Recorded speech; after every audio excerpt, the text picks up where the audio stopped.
एक बार की बात है, एक राजा था। राजा का बहुत मन किया कि ब्राह्मणों को भोजन कराया जाए।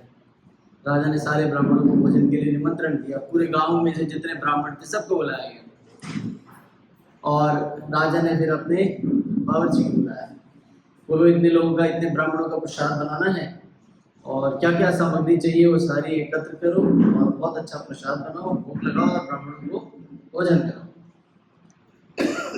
तो राजा ने आदेश दिया। तो जो रसोइया था उसने कहा कि महाराज, ब्राह्मण बहुत ज़्यादा है, आपने सारे ब्राह्मणों को निमंत्रण दिया है तो ब्राह्मण की संख्या बहुत ज़्यादा हो जाएगी, तो भोजन भी बहुत ज़्यादा बनेगा। तो उसके लिए और खुली जगह की आवश्यकता है। हमारा जो बावर्ची खाना है जिसमें हम बनाते हैं भोजन, उस किचन में पूरा नहीं पड़ेगा, तो कोई ऐसा स्थान बताएं जहां हम और खुले में बना सकें। तो उन्होंने कहा बाहर बरामदा है, हमारे पास बहुत जगह है, वहां पर तुम ये भोजन बना सकते हो। तो उसने भोजन बनाना प्रारंभ किया। जब भगवान के लिए भोग बना रहा था उसी समय आकाश मार्ग में एक चील जा रही थी। चील जानते हैं आप? चील के पंजों में सांप था और चील उसको लेके आकाश मार्ग से उड़ रही थी। सांप अपने आप को बचाने के लिए उसके ऊपर विष फेंक रहा था और चील अपने आप को उस विष से बचा रही थी और उसको वहां से ले जा रही थी। विष की कुछ बूंदें गिरी और नीचे जो भोजन बन रहा था, भगवान का भोग बन रहा था, उसमें गिर गई। वो आगे चलता गया। उसके बाद वो भोजन बनाया गया, भगवान को भोग लगाया गया और जो ब्राह्मण आए थे सारे ब्राह्मणों को भोजन खिलाया गया और सारे ब्राह्मण की क्या होगी? मृत्यु। तो ये सारे ब्राह्मण क्या हो गए? इनका शरीर छूट गया। अब ये कहानी पहुंचती है कहां पर? यमराज के पास। चित्रगुप्त कहते हैं यमराज यमराज, ब्राह्मणों की हत्या हुई है, हर चीज का कुछ दोष होता है, इसका क्या दोष है, किसको लगेगा ये दोष? तो यमराज ने कहा विचार कर। तो जब यमराज और चित्रगुप्त विचार कर रहे थे तो पहला विचार किस पे गया? राजा पे, कि राजा का दोष है। बोले नहीं, राजा का कोई दोष नहीं है। बोले क्यों? वो तो अपना व्यवहार कर रहा था। क्या? ब्राह्मणों को भोजन कराना अच्छा कार्य है, उसने आदेश दिया कि मैं भोजन कराऊंगा और उसने भोजन कराया। तो बोले फिर ये रोज रसोइये को जाता है। बोले नहीं, रसोइया भी अपना कर्तव्य कर रहा था, रसोइये को दोष कैसे जाता है? वो तो जो आदेश मिला वो कार्य कर रहा था। तो बोलता है फिर ये दोष उस सांप को जाता है जिसका विष उस खाने में गिरा है। बोले नहीं, हर व्यक्ति को अपनी सिक्योरिटी, अपने आप को बचाने के लिए कुछ ना कुछ प्रयत्न करना पड़ता है। वो विष फेंक के अपने आप को बचाने का प्रयास कर रहा था और जो विष गिरा वो उस भावना से नहीं गिरा कि किसी का वध करना है, वो तो ब्राह्मणों को मारने के लिए नहीं गिरा था, वो तो अपनी प्रोटेक्शन के लिए गिरा था। तो फिर बोले ये जाता है उस चील को दोष जो उसको लेके जा रही थी। बोले नहीं, चील का तो आहार है सब खाना। अब कोई व्यक्ति आहार नहीं खाएगा तो कैसे जीवित रहेगा? तो फिर बोले दोष जाता किसको है? भाई किसी चीज का कोई दोष तो होगा, किसी की वजह से तो हुआ होगा, तो दोष किसको जाएगा? कोई हल नहीं निकला। तो चित्रगुप्त ने, यमराज ने चित्रगुप्त को कहा कि संसार में किसी चीज का हल अगर तुम ना निकाल पाओ तो उसका हल एक ही व्यक्ति के पास है, भगवान कृष्ण, भगवान विष्णु, उनके अलावा इसका हल किसी के पास नहीं। तुम शांति से बैठो, भगवान अपने आप उसको ढूंढ लेंगे जो दोषी। इस बात को काफी समय बीत गया। राजा का बच्चा बड़ा हुआ।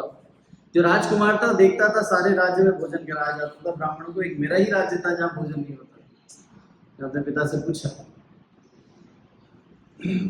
पापा जी या महाराज एक बात बताइए पिताश्री, आप भोजन क्यों नहीं कराते ब्राह्मणों को? तो उन्होंने बोला, पूरा वृतांत सुनाया कि किस प्रकार से भोजन कराने से ब्राह्मणों की हत्या हो गई थी और उसका दोष आज तक मैं अपने आप को दोषी मानता हूँ। मेरी हिम्मत नहीं हुई कि दोबारा ब्राह्मणों को भोजन में बुलाया।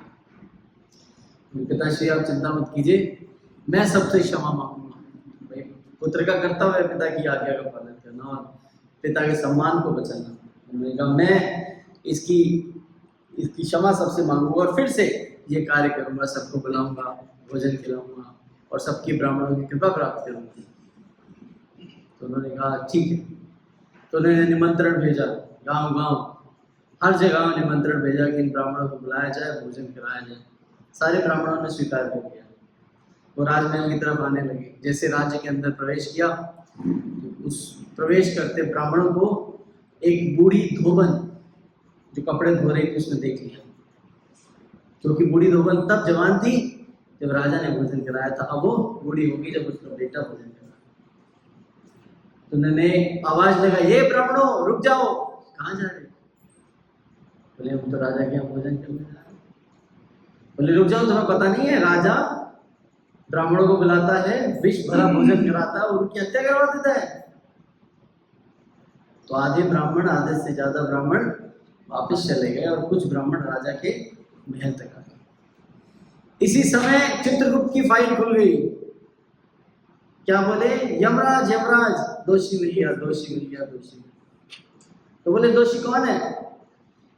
कह रहे औरत है जिसने व्यर्थ में ब्राह्मणों को राजा के घर जाने से चुगली करके रोका। तो चित्रगुप्त को बोले यमराज सही बात है, भगवान ने दोषी ढूंढ लिया। राजा के किए गए सारे कर्म बुरे कर्म, रसोइये के किए गए बुरे कर्म, यहाँ तक कि सर्प के या फिर चील के कई जन्मों के बुरे किए गए कर्म, सारे दोष किसको लग जाते हैं? उस औरत को लग जाते हैं जिसने व्यर्थ में चुगली। और फिर प्रश्न उठता है, वो औरत पूछती है जब उसको कोढ़ हो जाता है भगवान की नाराजगी के कारण, तो वो एक सवाल पूछती है, मैंने तो बुरा नहीं है, मैंने तो ऐसा बुरा नहीं किया कि मेरे साथ क्यों बुरा हुआ? Why bad things happen to good people? अच्छे लोगों के साथ बुरा क्यों होता है? तो यही स्टोरी हमारे ऊपर लागू होती है, क्योंकि हमारे पिछले कई कर्मास हैं जिसकी वजह से आज हम उसको फेस करते हैं। जिस वृक्ष का बीज हम बोते हैं उसी बीज का वृक्ष बड़ा होता है और उसमें वही फल निकलता है जिसका वो बीज था। कभी आपने देखा है संतरे के पेड़ से सेब पैदा हुआ, या सेब से अनार, अनार से चीकू, चीकू से पपीता, पपीते से आम? हाँ, कभी देखा नहीं हुआ। जिस चीज का हम बीज बोते हैं आगे चल के वही वृक्ष बनता है। तो ये भूल जाइए कि जो आज आप कर रहे हैं इसका भुगतान आपको आज करना पड़ेगा, नहीं, इसका भुगतान आपको कल करना पड़ेगा।